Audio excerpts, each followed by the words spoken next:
Welcome to this week's episode of the Word of the Lord, and I am recording from our home in Bulacan, Philippines.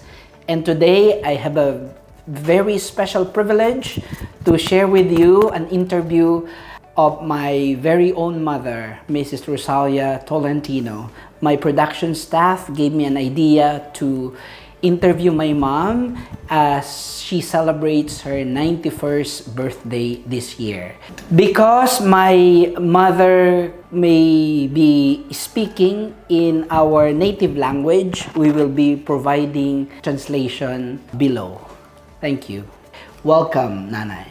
Thank you very much for the greetings. A reading from the Holy Gospel according to Mark. Returning from the region of Tyre, Jesus went by way of Sidon towards the Sea of Galilee. In the region of the Decapolis, they brought to him a man who was deaf and who had an impediment in his speech, and they begged him to lay his hand on him. Jesus took him aside in private, away from the crowd, and put his fingers into his ears, and he spat and touched his tongue. Then looking up to heaven, he sighed and said to him, "Ephphatha," that is, be opened. And immediately the man's ears were opened, his tongue was released, and he spoke plainly. Then Jesus ordered them to tell no one, but the more he ordered them, the more zealously they proclaimed it. They were astounded beyond measure, saying, "He has done everything well. He even makes the deaf to hear and the mute to speak." The Gospel of the Lord. On this 23rd Sunday in Ordinary Time, we heard of a miraculous power of Jesus. It is interesting to note that it happened in the region of the Decapolis. This means that it happened in a region where Gentiles or non-believers were majority.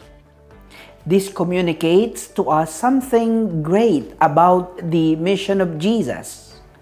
Truly, it is for the salvation of all. We heard, they brought him a man who was deaf and who had an impediment in his speech, and they begged him to lay his hand on him.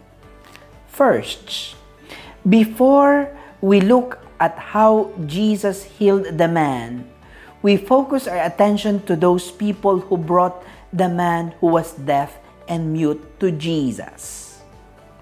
They took the initiative. They made an effort. They begged Jesus. Here we see their faith in Jesus. They know Jesus can do something to free that man from his deafness and muteness. Yes, we too who believe in Jesus can bring others to Him for healing, for conversion, and for anything that would make the life of those we bring to Jesus free from what enslaves them. Yes, we can beg Jesus on behalf of others. Jesus has the power to free them. Jesus is able to liberate them. On this note, that we can ask, who do you want to bring to Jesus for healing, for conversion, for liberation? Jesus took him aside in private, away from the crowd, and put his fingers into his ears, and he spat and touched his tongue. Then looking up to heaven, he sighed and said to him, "Ephphatha," that is, be opened. And immediately the man's ears were opened, his tongue was released, and he spoke plainly. We look at the action of Jesus and how he had healed the man. Jesus spent time with the man, as if communicating the fact that God's healing acts involve time. Jesus used his own fingers and saliva. This also communicates that Jesus used his own body parts and senses to communicate that when we allow ourselves to be touched even by the fingers of God and get infected by the saliva of God, we will experience healing and liberation from what enslaves us. Yes, God can use anything to deliver His healing power. He can use people, events in our lives, or objects around us. Truly, God will make use of everyone, anything, or everything in order that they can provide us necessary healing, conversion, or liberation. On this note that we ask, do you consider yourself as one that God can use to perform His healing power? Do you allow yourself to be touched by God through others or even through objects? Then Jesus ordered them to tell no one, but the more He ordered them, the more zealously they proclaimed it. They were astounded beyond measure, saying, "He has done everything well. He even makes the deaf to hear and the mute to speak." When we experience the healing power of God, we couldn't help it but to manifest it through words. We tell others about our experience of Him and how He had done great things for us. That's what happened with those who witnessed the healing miracle of Jesus. Despite instructions from Jesus not to tell anyone, they cannot contain it only to themselves. They zealously proclaimed it. They were astounded beyond measure. They recognized Jesus has done everything well. Jesus makes the deaf hear and the mute speak. Our sins, my dear brothers and sisters, no matter how small or big, affects our senses of receiving and welcoming Jesus' offer of friendship or relationship with Him. It affects our seeing, hearing, speaking, basically the whole of us. May we, who are deaf sometimes because of our sins, allow God's grace to open our ears, and may we, who are mute sometimes, be healed, so that we will only and always speak those words our infinitely loving God continually speaks to us. In the rite of the sacrament of baptism and in the dioceses in Canada, there is a beautiful ritual incorporated, inspired by the gospel today. That is the Ephphatha. The celebrant touches the ears and mouth of each child with his thumb. The content of the prayer is this: May the Lord Jesus, who made the deaf to hear and the mute to speak, grant that you may soon receive His word with your ears and profess the faith with your lips, to the glory and praise of God the Father. Of all the scripture passages that you have heard or read so far, what is your most favorite? Sa Tagalog, sa dinami-dami ng salita ng Diyos na inyong nabasa o napakinggan, ano ang inyong pinakapaborito na tumimo sa inyong puso at isipan? Magdasal at magmahalang magkakapatid. Bakit yung magdasal at magmahalan ang magkakapatid? Kasi nandun ang pagtitinginan nila. Lalong magmamahalan kung nagtitinginan. My mom is referring probably to the letter of St. Paul to the Thessalonians, wherein St. Paul was saying, rejoice always, pray without ceasing, or she may be referring also to the very own words of our Lord Jesus in the Gospel of St. Luke, wherein Jesus said, always pray. And she might also be referring to the letter or the Gospel of St. John, where Jesus said, love one another as I have loved you.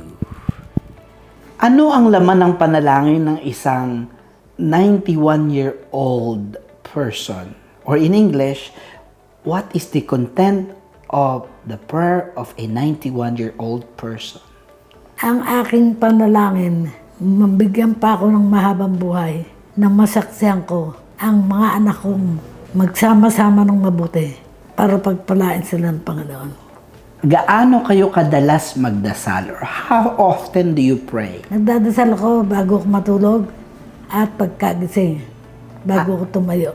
Ano ang inyong mga dasal? Ay pagkagising, salamat po sa iyo, Panginoon. At nagising ako maayos. Palakasin mo po ako sa maghapon dating. Amen. You know, it's interesting to know the prayer of an elderly woman and how they are continuously blessed by the Lord. My mom is basically saying that the content of her prayers are two.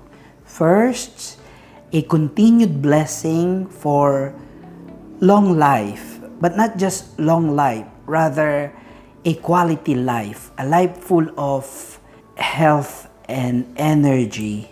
But at the same time, she's praying that her own children will continue to have love for each other or for one another.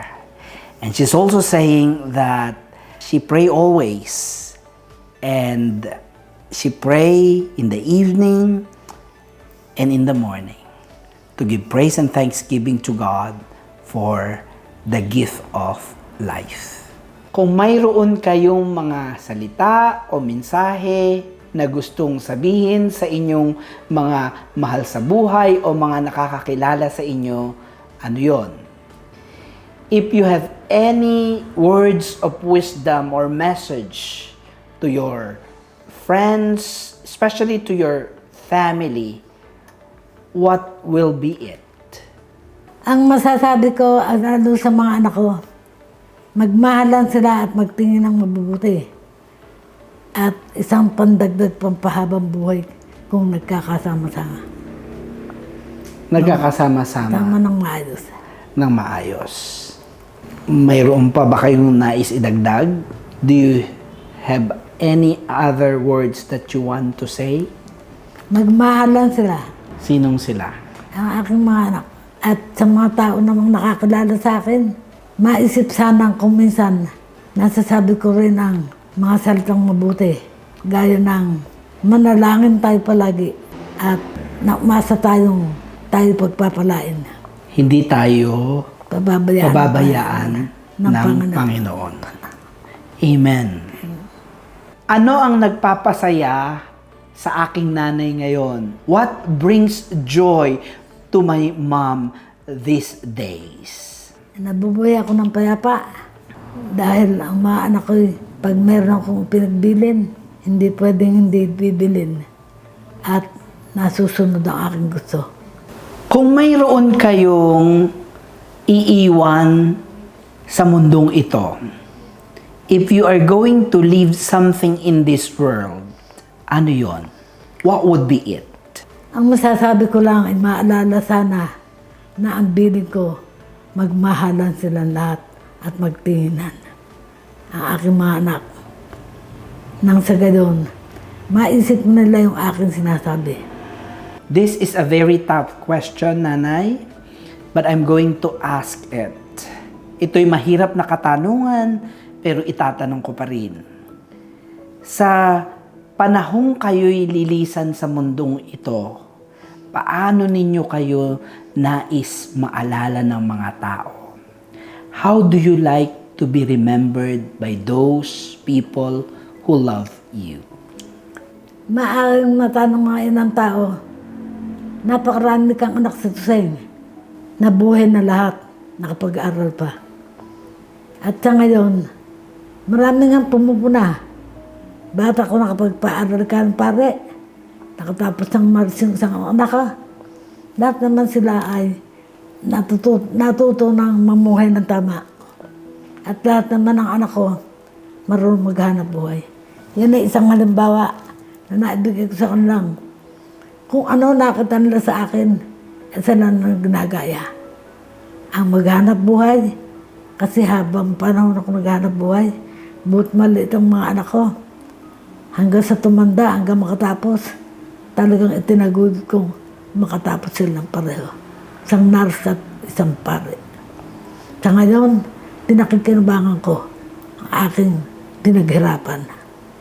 May pare akong anak, may nurse akong anak, at may isang anak pa akong nasa Amerika. Napag-aral ko din kahit papano. At marami kayong anak. Marami akong anak. Hindi lang 3, kundi 11. Sa 11 na yun, 10 ang natira. Pero pinaka-the best, si Father.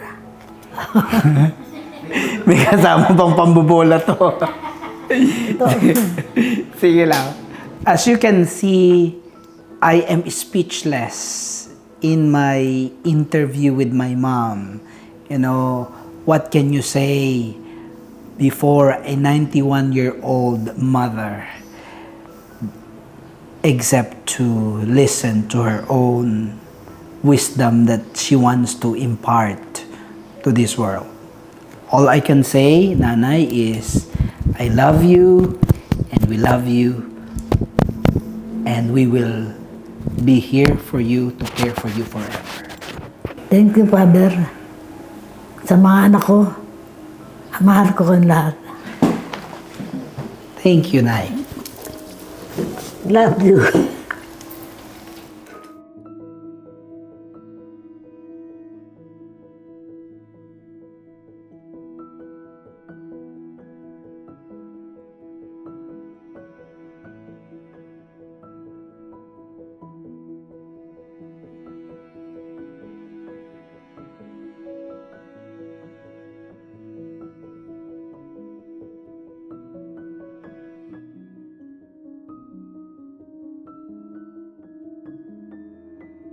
This week, I invite you to reflect.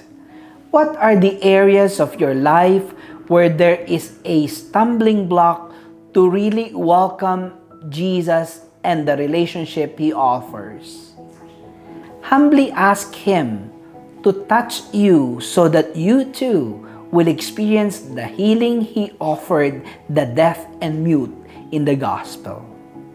Ephphatha, be opened.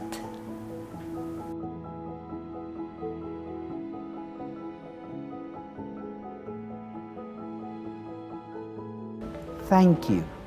May the word of the Lord constantly transform our lives. Amen. I am Father Rector, and I invite you, my dear brothers and sisters, to participate and listen to the reading of God's Word. Reflect and share with us how the Word of God impacts your life. And together, let's help one another to give witness to what we hear. Please subscribe, like, and share the Word of the Lord at Cathedral Communication Network.